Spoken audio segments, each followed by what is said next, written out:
So this is some research I'm doing concerning the Gaels, or the Gallic people. And there's a few theories involving these people. And they say they're fantastical stories. They say they're myths. But I think there's some element of truth to these tales, these myths. And one of these myths are that the Gaels are connected to the Scythians, who come from near the Caucasus area. Or they could be connected to the lost tribes of Israel. Or it could be a mix of the both. But either way, there seems to be some kind of migration from that part of the world, the Far East, all the way to Scotland via Ireland. So we've already seen in one of my last videos about the word Gala, and we know that the priests were called the Galli back in Greek times. Those priests that used to castrate themselves.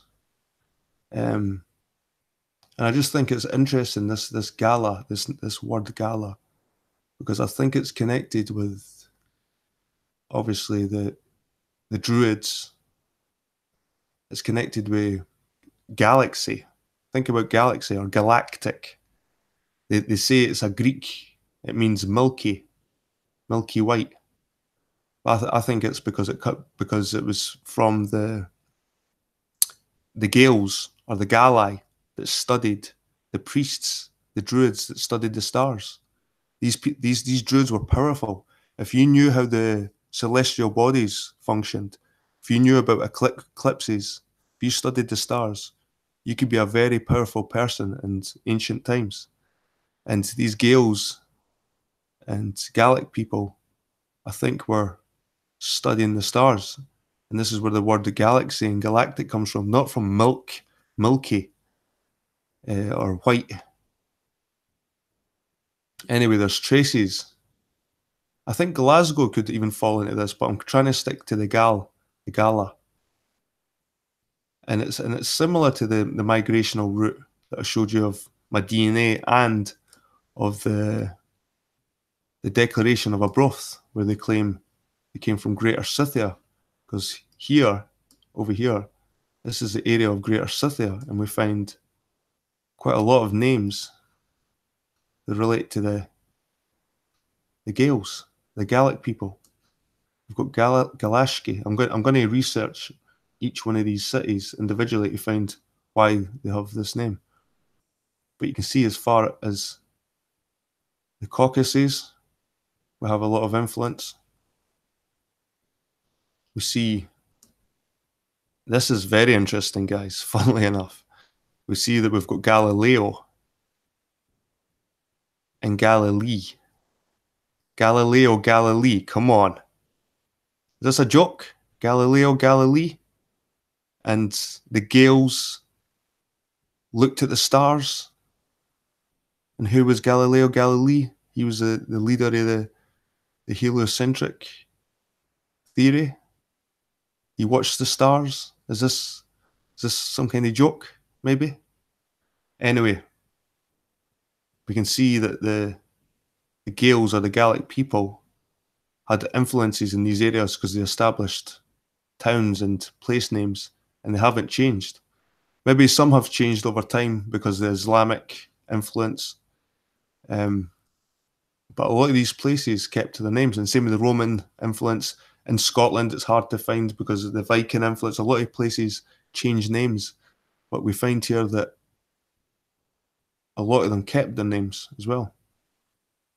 So you can almost see if there was a dispersion in people, some people went through Turkey, and some people went through the Caucasus area. Or maybe they came from the Caucasus area down to Israel and then got kicked out and then went that way. Either way. And it's hard to find all these places, people, because you put Gal in the Google Earth, and it comes up with about 5 or 6 places. All of these places here I had to actually look for manually, shall we say. I'm still in the process. We know that the whole of France at one point was called Gaul. Gaul, Gaul. It's Gaulish. So it's interesting. So I'm going to try and maybe even create a route, a couple of routes, how the Gaels could have came from this area, this part of the world. And this is why I've got this piece of DNA. This is why I've got this West Asia DNA. I've got 3% of it. And it's because I think I'm connected with the Gaels, which most Scots and Irish probably are. And I think they came from this area, or maybe they were established in Scotland and Ireland and moved. Maybe they migrated the other way to the east. Who knows? Who knows? Maybe the Gallic people were originally from Britain and they went as far as the east. Or it could have happened the other way around. This is the thing I'm trying to figure out. Anyway, just thought I'd share that with you guys. I'm still looking at this kind of stuff. Let's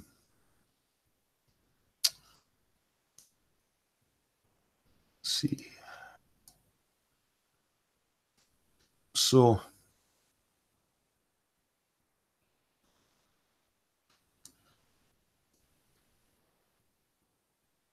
looking at Gala again, guys. I was thinking about Galatasaray. And this is a Turkish football club. This is one of the most successful Turkish football clubs. It's won most cups. And I thought, Galatasaray, Gala, there's that word again, Gala. So where did the Galatasarayans get their name? Well, we can see it was founded in a place called Galata. Okay, so here's Galata. Galata in Greek was known as Galatas, was a neighbourhood opposite Constantinople, today's Istanbul, Turkey. Located at the northern shore of the Golden Horn, the inlet which separates it from the historic peninsula of the old Constantinople. The Golden Horn is crossed by several bridges, most notably the Galata Bridge. The medieval citadel of Galata was a colony of the Republic of Genoa between 1273 and 1453. The famous Galata Tower was built by the Genoese in 1348 at the northernmost and highest point of the citadel. At present, Galata is a quarter within the borough of Beyoğlu, Pera, in Istanbul, and is known as Karaköy. So, I thought that was interesting. It still didn't totally explain why they had the name Gala, but here's the etymology of it. There are several theories concerning the origin of the name Galata. The Greeks believe the name comes from either Galatai, meaning Gauls, as the Celtic tribe of Gauls, Galatians, were thought to have camped here during the Hellenistic period before settling into Galatia and central Anatolia. This is which I think sounds the more plausible. Or from Galatas, meaning milkman, as the area was used by shepherds for grazing in the early medieval Byzantine period. And this, Galatas, meaning milkman, and I've seen this for the Greek, why the Greeks call galaxy and galactic, where that, and it comes from milky. And I think that's wrong. And same with this, milkman, Galatas, meaning milkman, because it was used by shepherds. Well, shepherds, what's shepherds got to do with milk? You know what I mean? What's shepherds for grazing? Is that no sheep? I suppose you could have shepherds for cows as well, but it just doesn't make sense. Italians believe the name comes from Calata, meaning slope or descent, because Galata, which is a former Genoese colony, is located on a hill that descends to Bosphorus. Galata has subsequently been readopted by the city of Genoa in the naming of its naval museum Galata Museum del Mare. So it was like, all right, so is this a late name? Is this too late to be established by the Gallic people? Well, not really, because here's a nice little piece. In historic documents, Galata is often called Pera, which comes from the old Greek name for the place, Peran and Sakais, literally the fig field on the other side. The quartet first appears in late antiquity as Psyche or Sikai. By the time the Notida Urbis Constantinopoli Latinae was compiled in circa 425 AD, it had become an integral part of the city in the 13th region. According to the Notitia, it featured public baths and a forum built by Emperor Honorius, a theatre, a portico street, and 435 mansions. Well, this is interesting because if it wasn't known as Galata, it was called Pera, which comes from the old Greek name for a place, Peran and Sekais, meaning fig field. Sikai, this is nothing to do with fig fields or anything like that. This is what the Scythians were called. This is Scythians, and just like I said, the Scythians were connected to the Gaels, because the Gaels, well, in the Declaration of Broth, they claim, the Scottish nobles claim they're descended from the Scythians. The Scottish nobles were, I think, were Gaels. So this Perrin and Sakai. So we'll have a look at what Scythians were called, people. The Scythians are Scyths from Greek. See, Scyths. From Greek, Persian, Saka. So you've got Scyths and Saka. Scythia.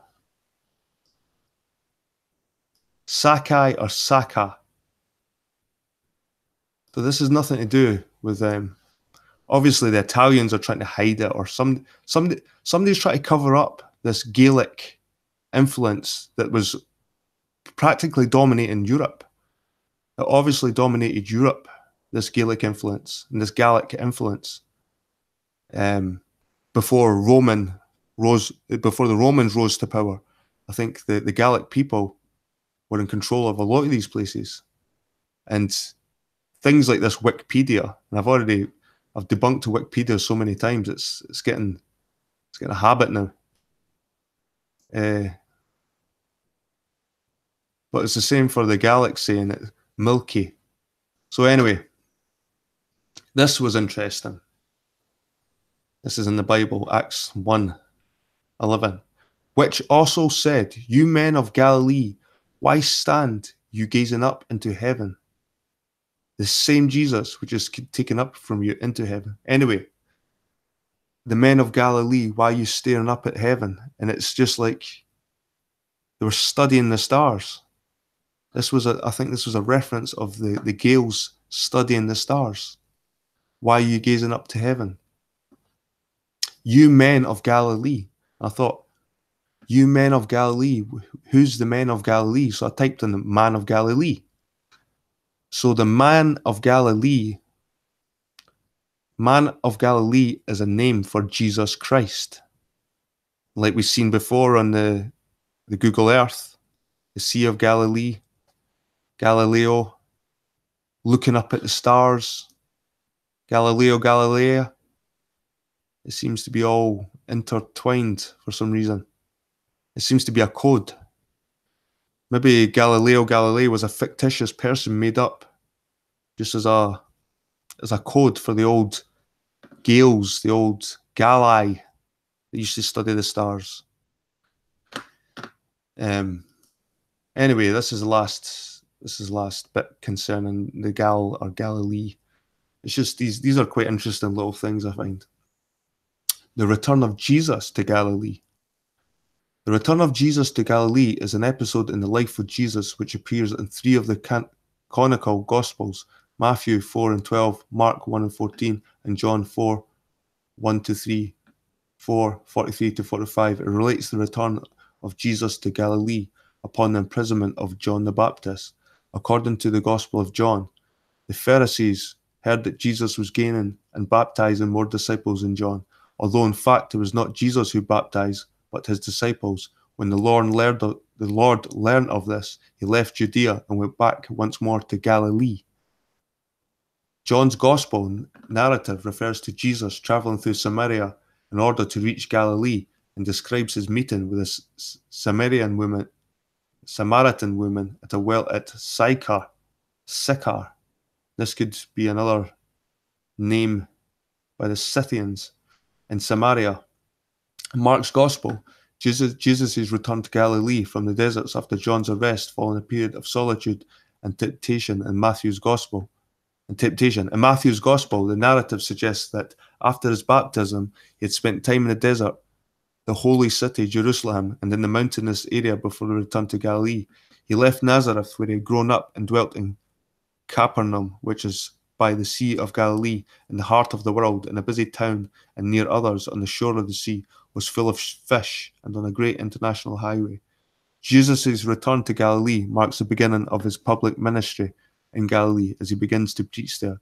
In Matthew's interpretation, the fulfillment of the prophecy of Isaiah.